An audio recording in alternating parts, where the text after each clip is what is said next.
may not be huge in the West, but the Yakuza series may be the only proof that Sega, a company whose recent successes are mostly from publishing other people's games, can still create something worthwhile.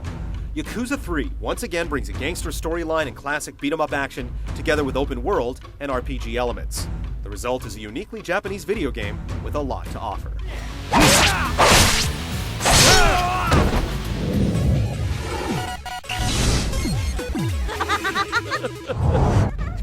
兄貴、どうしたんだ？何かあったのか？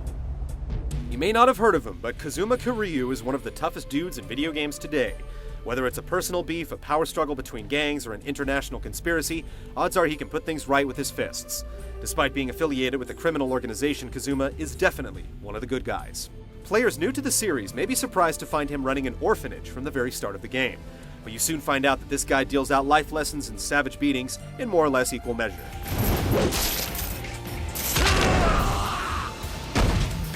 Maybe leaning just a little more toward the beatings. Other main characters help add depth and some moral gray area to the story, like the psychotically violent, but ultimately likable Majima.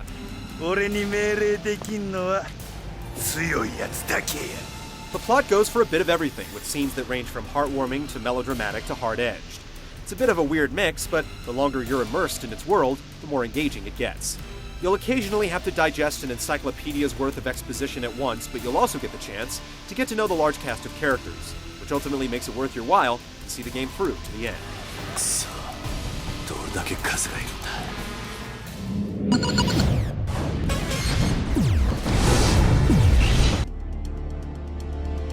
堂島です。 The Yakuza series is sometimes referred to as the Japanese Grand Theft Auto. While Yakuza 3 is a lot closer to an action RPG in terms of gameplay, and a lot of the similarities are superficial, one key comparison stands out. Like GTA, the game's greatest draw isn't living out an interactive crime story, but the freedom to explore and simply mess around in an open city space that feels genuinely real. Actually, it's two cities, with a fictionalized chunk of Tokyo and a smaller, more laid-back setting in Okinawa. Following the game's story will take you between both locales, but you'll find a lot more action if you go looking for it. Side missions, minigames, and other chances to interact with the world make it easy and enjoyable to slip into the role of virtual tourist. Not every activity is actually worth doing, but it's great to have so many options. If you check the actual numbers, the sheer amount of things to do is almost ridiculous. A normal player won't get anywhere close to 100% completion, but that's okay. The sheer bulk of content creates a rich setting, and realizing that there's more out there than you'll be able to do can actually be a relief to anyone who isn't a hardcore completionist. If you're able to completely ignore the side content, you might clear the game in around 20 hours, but expect an average playthrough to run closer to 30. 仕方ねえ。力ずくで話聞かせてもらうぜ。衝動じゃ！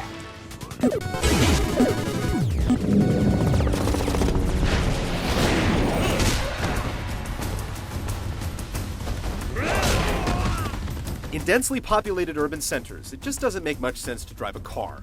The advantage of hoofing it everywhere you go is that you'll naturally come across interesting people, events, or maybe even a collectible coin locker key as you're making your way from point A to point B. The downside is that something about the main character sets off every street punk and gang member he comes across. It's essentially the action equivalent of random encounters. Despite being the hardest looking man on the street, you're constantly accosted by irate individuals who think they can take you down. They're vastly overestimating their chances. The reforming power of Kazuma's fists of justice is such that humbled foes will profusely apologize and even give him gifts to make up for their transgressions against justice. You'll beat lessons into these hapless goons with combo attacks, following up a chain of weak hits with a few power hits with different results. The fighting isn't especially deep and technical, but it is fun. Various weapons, throws, and dodges manage to keep things interesting, but it's the brutal special attacks that keep the constant fights from getting boring. Kazuma's special attacks make sure that enemies go down and stay down. You learn these techniques by leveling up your various attributes, reading books, or even through revelations after capturing bizarre events on your cell phone. A glowing meter indicates your fighting spirit, and when you start to glow, you can slam on the triangle button to trade in that power to inflict some serious pain. It's always tempting to cash in your spirit, but fighting with a full health meter makes you more effective and much harder to knock down. So, deciding when to hold it and when to go all out with the finishing attack becomes an interesting and important decision, particularly when you're going toe-to-toe with boss characters that actually pose a threat. Of course, you won't make much progress in the game without exploring your environment and talking to people. Initiating a conversation will often lead to more fighting, but at certain points in the game, you'll find yourself running around like a message boy in order to get the plot moving.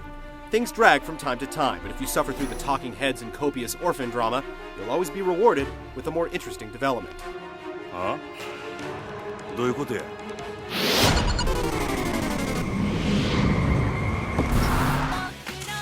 今日の晩飯ださあそろそろ夕飯の支度をするか The naturalistic style of the game's characters and the thousands of different visual elements that make the virtual cities actually feel like cities, including huge crowds of people, make the most of technology that honestly feels pretty far from the cutting edge. The Japanese voice acting and subtitles feel authentic and seem to convey the intended tone. 知らない。シロ、あんた今日学校から一緒に帰ってこなかった？ Environmental sounds do their part to bring the city to life, appropriate mood music accompanies cinematic moments, and guitar rock provides a bridge into action scenes. Yakuza 3 isn't much of a show-off, but it does succeed in maintaining its integrity. The game's depiction of violence deserves a special mention. Walking the fine line between horrifyingly realistic and comically over-the-top, witnessing a fight in Yakuza 3 will get some sort of reaction out of you.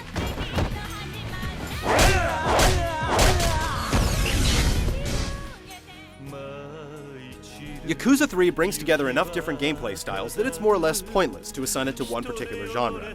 It's the way it combines these individual parts and invests you in its world that really matters. Brutal fighting carried out by a character that constantly grows more powerful, a solid story that succeeds in involving you despite sentimentality and silliness, and exceptionally well-realized environments make Yakuza 3 a powerful experience that simply could not exist outside of video games. ありがとうございました